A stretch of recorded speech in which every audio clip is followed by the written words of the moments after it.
கோடி ரூபாய் சொத்து இருந்தாலும் குடிசையில வாழும் ஆடம்பரம் சம்பிரதாயம் சடங்குகளை வெறுக்கும் மக்கள். தமிழ்நாட்டுடைய வினோத கிராமம் புதுக்கோட்டை மாவட்டம் அன்னவாசல் பக்கத்துல இருக்க உரல்மலை அடிவாரத்துல அமைஞ்சிருக்கிறது தான் மெய்வழி சாலை அப்படின்ற கிராமம். இங்க இருக்க மக்கள் ஜாதி மதம் கடந்து மனிதர்கள் எல்லோரும் மனிதர்களாகவே இருக்கணும் அப்படின்ற மேன்மையான கோட்பாட்டை செயல்படுத்தும் மெய்வழி அப்படின்ற மதத்தை பின்பற்றிட்டு வராங்க.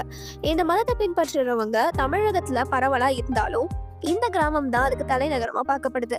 இந்த கிராமத்துல வாழும் மக்கள் கோடி ரூபாய் சொத்து வச்சிருந்தாலும் எல்லாமே எளிமையா குடிசையில தான் இன்னும் வாழ்ந்துட்டு இருக்காங்களாம். இயற்கையோட எளிமையா ஒன்றிணைந்து வாழணும் அப்படின்றதுதான் இவங்க கருத்துல வச்சிருக்காங்க. தலைப்பாகை அணிவதை வழக்கமா கொண்டிருக்கும் இவங்க வீடுகள் எல்லாத்துலயுமே மின்சாரம் எல்லாம் பயன்படுத்துறது இல்ல. மண்ணெண்ணெய் போட்டு விளக்கு அப்படி இல்லைன்னா சூரிய ஒளியை தான் இவங்க பயன்படுத்திட்டு இருக்காங்க. இது எல்லாத்தையும் விட மேலா மது, பீடி, சிகரெட், சினிமா, டிவி இது எல்லாமே அவங்க தவிர்த்துக்கிறாங்க. அதே போல மதங்களோட பின்பற்றப்படும் இந்த தீபாவளி, ரம்ஜான், கிறிஸ்துமஸ் இது எதுவுமே இவங்க கொண்டாடுறது இல்ல. ஆனா இயற்கைக்கு நன்றி தெரிவிக்கும் விதமா பொங்கல் பண்டிகையை மட்டும் கோலாகலமா கொண்டாடிட்டு வராங்க. இந்த மதத்துக்கு உருவ வழிபாடு அப்படின்ற எதுவும் கிடையாது. ஆனா ஒரு ஜீவ சமாதியை இவங்க வழிபட்டு இருக்காங்க.